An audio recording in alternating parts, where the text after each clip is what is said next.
I had been planning to work with in graduate school, who is doing a project with the Portland Bureau of Emergency Management, focusing on like specific vulnerabilities in Three, what's called two, socially one. or was it? I forget the euphemism. Economically disadvantaged communities. Uh, so she's hoping we're hoping to work together and use part of the research I'm working on in a larger project she's doing for community risk in Portland. Like, what are the historical factors in? Well, it's like if you look at things like, I mean, it's somewhat cliche to talk about Katrina, but let's do it. When the Hurricane Katrina hit New Orleans, one of the main factors in people being trapped there was their lack of cars to leave the city. Like, people just didn't own cars. Oh, that's interesting. Some people, I'm not saying like everybody, but a lot of the people who were trapped in New Orleans, it was like the buses weren't leaving the city. They were people who like rode the bus to work. And so when they're like, you need to evacuate, the people are like, how? And that's just like generally an unaddressed issue. It's like people are like, oh, well, like you should like figure it out. It's like, I mean, we have a society where like certain people don't own automobiles. Like those people have a special risk if there's like an earthquake or a flood or any other natural disaster because they can't just drive away. And then, of course, the public transportation system's not really built for that mass right piece either. Right. And I mean, we see that when like it snows, or when the fires like bring smoke into the city, and like the public transportation shuts down. And it's like, well, that's a vulnerability. Oh my God! Public transportation, and it's something that's easily predictable. It's not like it's a surprise when it hits. It's like anyone who stopped to think about it ahead of time can like predict that that's what's going to happen, because if the people had cars, they'd probably be driving the cars instead of being on public transit. So are you guys coming up with like an actual solution, or is it just more something to be aware of? Ideally, it's planning that'll be integrated in Portland by the Portland government. Like, I mean, I think we can all be cynical about like how much the Portland government will actually like fix things, but ideally there are whole departments in Portland government that are based around planning for emergency management. So hopefully these things will be used for the benefit of the future. What? I like to be idealistic that way. No, that's cool. I mean, I'm just like, I'm wondering like what could you actually practically do, like take all of the public school buses that are usually used for busing kids. Kids, sorry, I don't know if that's popular anymore, but let's say it was. You could like make an emergency plan for all of the school buses to be sort of strategically like routed or something, or have like an escape route, and then people who don't have vehicles can make use of that. I mean, yeah, that's probably not. Do you know where Harriet Tubman Middle School is? Yeah. Just down the hill from there, there's the Portland Public School like headquarters building.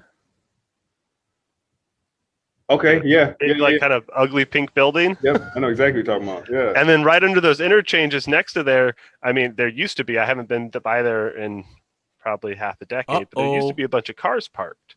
There were a bunch of city cars, city trucks, city vans. It was a storage area for like city automobiles, because like the interchanges overhead would provide like, shelter from the rain and the elements. So it was like not as good as being indoors, but better than being totally exposed to the elements. Anyways, like you said, there are like the city owns vehicles, like, and if there was a plan ahead of time to do something, then something would be more likely to be done. Okay. I like the idea of planning. I don't know if I'll ever actually professionally work in planning. It seems to me like you could do a lot of planning. Mostly the problem is no one wants to pay for it.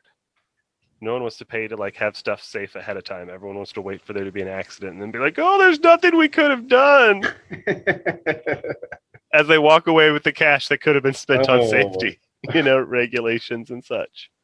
Yeah, no, that's a problem. I mean, it's obviously not an emergency until it is. So right.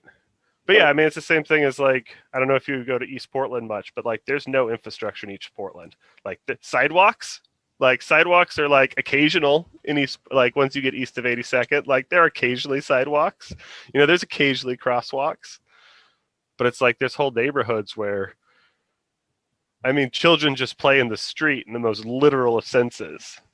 And it's like there's cars tearing down the road because like there's no, no sidewalks, no stoplights, no stop signs, like just subdivided like flag lots and whatnot, infill housing.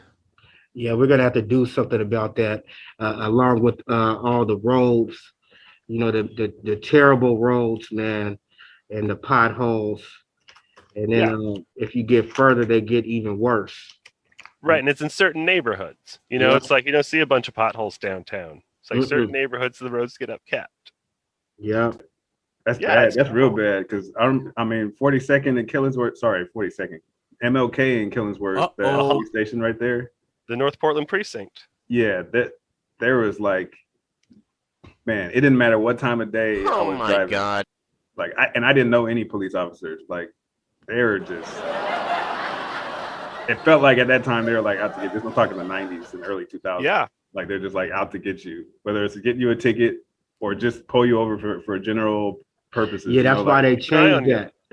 That's when they it was like that. Yeah, it was going on so much to where they was getting people like you yourself, African American from the suburbs who comes from multi-parents, right.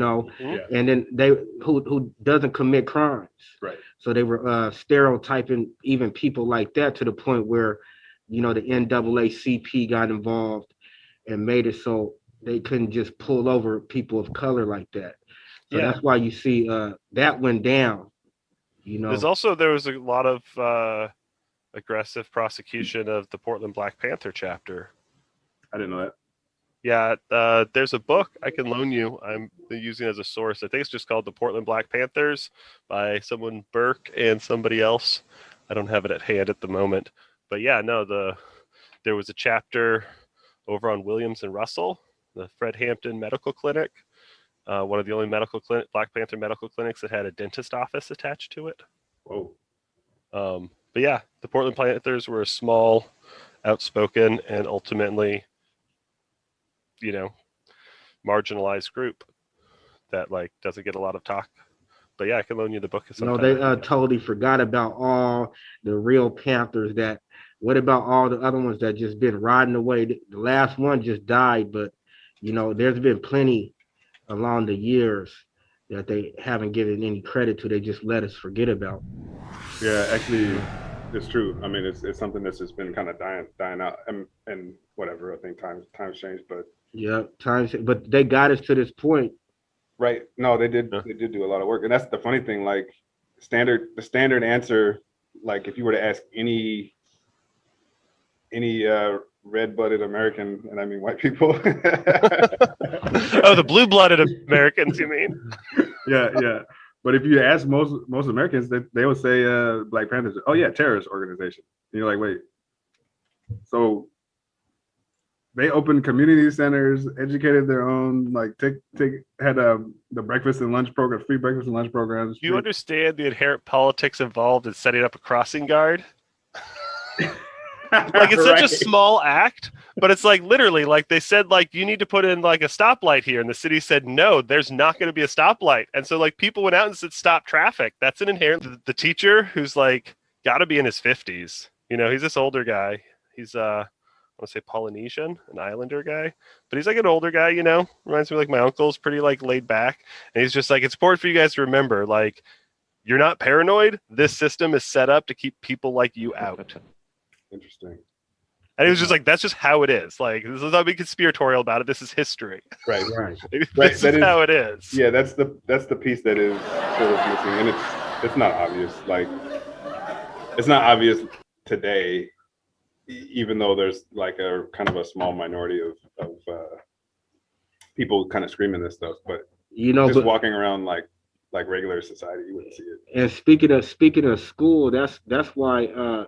And the big debt that we pay to get an education, We know that's wrong. It's there to keep us always behind. So it's really like Yeah. we never really get ahead because once we get our degree, then we got to find, the work that's, stable, Right. career, and then we got to get, pay all the back fees up. So then Right. we got to still worry about uh, house, living, you know, and just our own forward motion of life. Right. And working your way through college means you're not spending the time networking. Everyone's like, oh, it's not what you know, it's who you know. And there's a very strong aspect to that in the professional world. It's like people whose parents can afford to just pay their way through college have a leg up because they can spend time networking and making friends and participating in extracurriculars and building that, graduate school resume that isn't just like flipping burgers and doing homework. Right. Trying Or to whatever you maintain. do. That's what I used to do. I was a chef. I flipped burgers. It's a But noble profession. that's why my suggestion is, just like foreigners come here and get benefits, we can go there and get benefits. They Well, like, come. So, what was you gonna say? I was gonna say, what if we took all the money and put it into schools, and the Air Force had to have a bake sale to buy their next aircraft carrier? I saw this like old hippie sticker when I was a kid. A little bumper sticker said something like that, and I was like, "That's some hippie shit. That would never happen." And the older I get, the more it's like, "Yeah, but if it did happen, that might be a good day." Yeah. Yeah, I mean, the military thing is definitely interesting because, like, I feel like I've gotten a more realistic perspective the more history that I've read. Like, you don't want to like not have a military, but then on the flip side, you don't want to like kind of have what we have, where it's sort of the, what do they call it, the military industrial complex, where basically Right. money is manufacturing war. Right. Well, I mean, America has more guns than most like militaries. Like American civilians have more guns than most like militaries in the world. Right. Like in absolute numbers. Yeah. So like for America to be safe from invasion from, I don't know, let's say like the Russians or Chinese, like I think those are the two popular like boogeymen. Like China's never invaded America.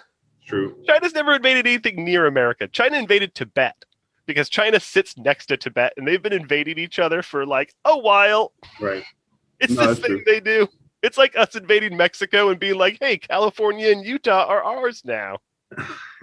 Right. Yeah, I think it's less. I mean, and honestly, it is less because of the strength of the firepower nowadays. Like, not talking guns aside, missiles, bombs, and above, nuclear weapons. Like the level of explosive power that we have nowadays makes it so like undesirable to go to war, like real war. That the other stuff is kind of what we should be paying attention to. The more the financial and sort of security kind of stuff, or even social engineering, so to speak. Like, I mean, sorry, go ahead. no, I just feel like that seems to be where, like, especially China nowadays, their sort of infiltration of other countries is really financial nowadays. Like they've purchased so much strategic territory in terms of trade. Like they've actually bought quite a bit of the Central America, Right. In sort of industry that is related to shipping and trade and that kind of stuff.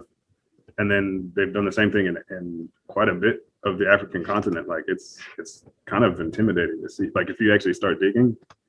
Yeah, well, it's an economic form of colonialism. I mean, exactly. Yeah. One can only see what they do with it. I mean, one can presume they're going to turn those areas into like, economic colonies that for like natural resource exploitation. Right. Can you see what I'm messing with, Red, on the screen? Yeah, I can see some pictures of Africa. Yeah. Abuja. Yeah. Yeah. Not sure what Abuja is. Is that a place, a city? Yeah, that's the capital of Nigeria right now, where the president. Oh, is that the new capital they just built? Yep. Outside of Lagos. Yep. Exactly. That is a madly modern city. It's modern, bro. It's gorgeous, but it's also kind of like insanely scary. Like if you imagine all the resources going into that, they talk about like if everyone in the world used the same amount of resources as Americans do, I It's know like, they gotta be getting their money. downsize. They gotta be having money to have a city like this. That's the Right. thing. Well, like there's a lot of like, where do you think rich Americans put their money? And like there's a whole like came There, out recently, something like 40% of like taxes in America just aren't being paid, and it's almost exclusively by like the top 5% of the income tax bracket. right. Yeah, I feel like the top 10%, or maybe you can go a little bit lower than that. They don't pay taxes. I mean, I feel like they that's should their pay like their fair goal share. in life to not pay taxes. Right, because like they have this game where it's like, how